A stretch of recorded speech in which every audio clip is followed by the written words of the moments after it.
walang sariling bahay. Huwag kayo mawawalan ng pag-asa. Pagkatapos ko rekistahin yung Federal Residence at San Sebastian Residence, may mababakante dyan. Iaalay ko po sa inyo. Diyan po kayo mag-apply. Paano po? Make sure na taga Maynila kayo. Manila Urban Settlement Office. Punta kayo. Bigyan kayo ng requirements. Submit nyo. Eh, paano nyo malalaman? Pag kayo kompleto, isasama namin kayo sa rapo. Pupunutin namin yung mukha. Pupunot tayo. Miracle po. Yung mga dumaan sa proseso, eh sa dami nila, bahala ng Diyos. Sino ang bako? So makakaroon sila dito. Kaya yan very close. I know. Mula kanyo nung araw, may programa, Coastal Road. Simula Cavite hanggang Bataan. Kaya nagawa yung Coastal Road, dire-diretso Roas Boulevard, dire-diretso ng Arten. Kaya lang, nagkaroon ng kaguluhan sa bansa noong 1986. Natigil yung kalahati. Parang ganito. Lote. Doon na kami tumusok. Doon ako nagbago ang buhay ko. Doon ako na-discovery. Makapag-artista. Hindi ko makalang pang-artistahin to. Charot. Pero mga kababayan, hindi natupad ng nanay ko at tatay ko yung pangarap nila sa amin. Opo. Dahil wala namang gobyerno noon na lumilingon sa squatter. Maraming mga gobyerno, itatapong ka sa bundok ng tralala. Gagawan ka ng bahay ng kalapati. Masabi lang may pabahay. Walang tubig. Walang kuryente. Walang hanap buhay. Kaya hindi naging matagumpay ang pabahay noong mga panahon na yun. Kaya pilit na bumabalik sa Maynila. Maswerte lang, nakaahon ako ng kaunti sa pag-artista, nakabili ako para sa nanay ko. Ngayon, ngayong araw na ito, hindi man natupad ng nanay ko, ng tatay ko para sa akin. At least, maraming salamat sa Diyos. Maraming salamat sa mga batang Maynila. Binigyan ninyo ako ng pagkakataon na maging alkalde ng lungsod sa murang kaisipan. Ngayon, dahil sa pagkakataon na yon, sa maliit naming kaparaanan, ngayon, matutupad nyo na, mga nanay at tatay, ang pangarap ninyo para sa inyong mga anak.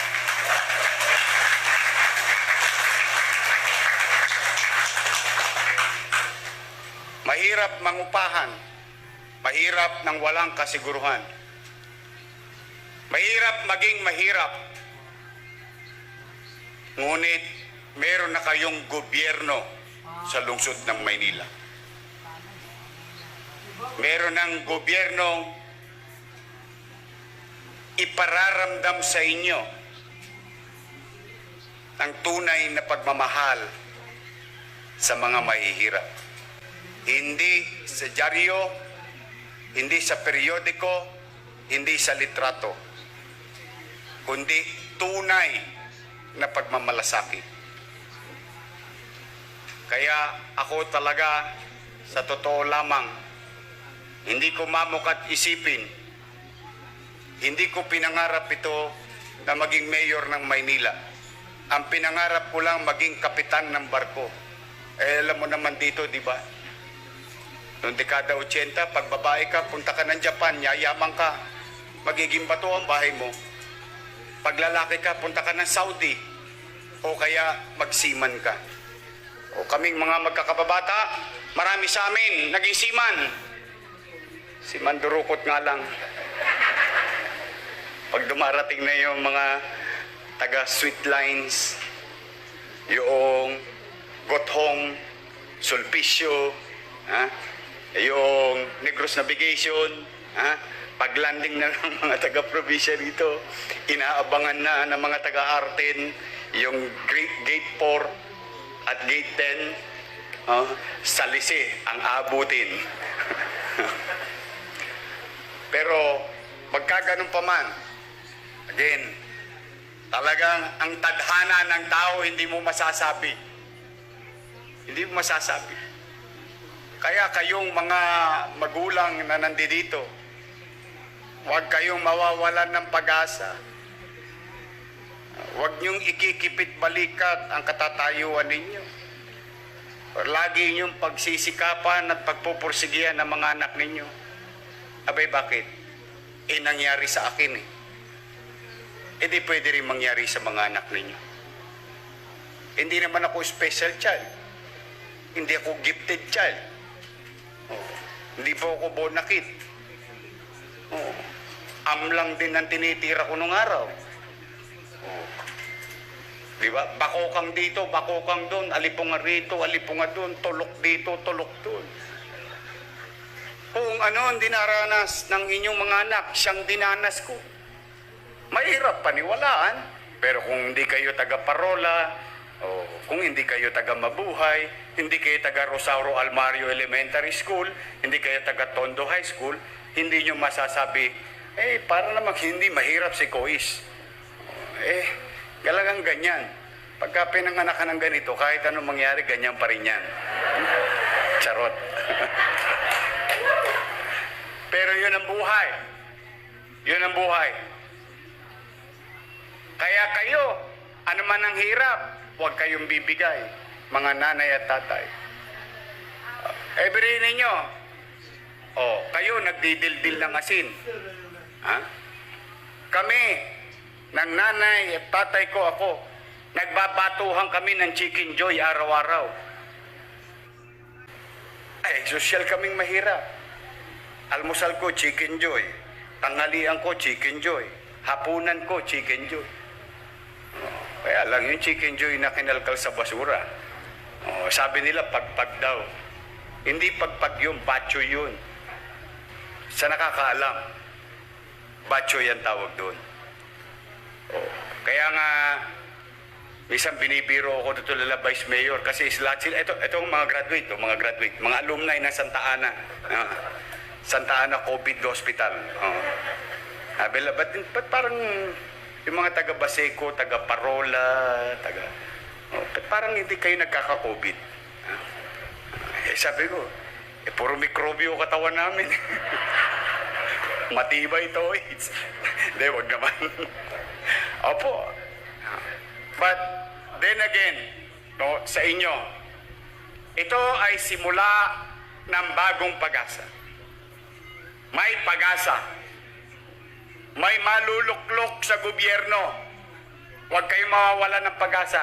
Darating at darating ang araw na may maluluklok at maluluklok muli na talagang lilingon sa mga mahihirap nating kababayan. Hindi dahil sa 1 kilong bigas lang. Hindi yung pag nakikita ko kayo rito sa halalan, ang pila wagas. May 2 dilata.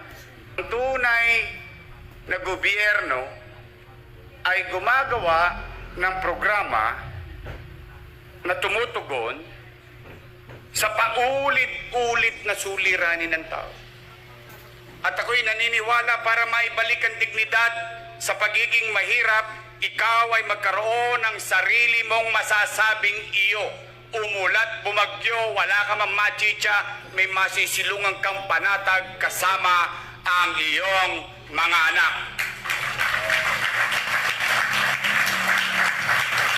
Alagaan ninyo ito.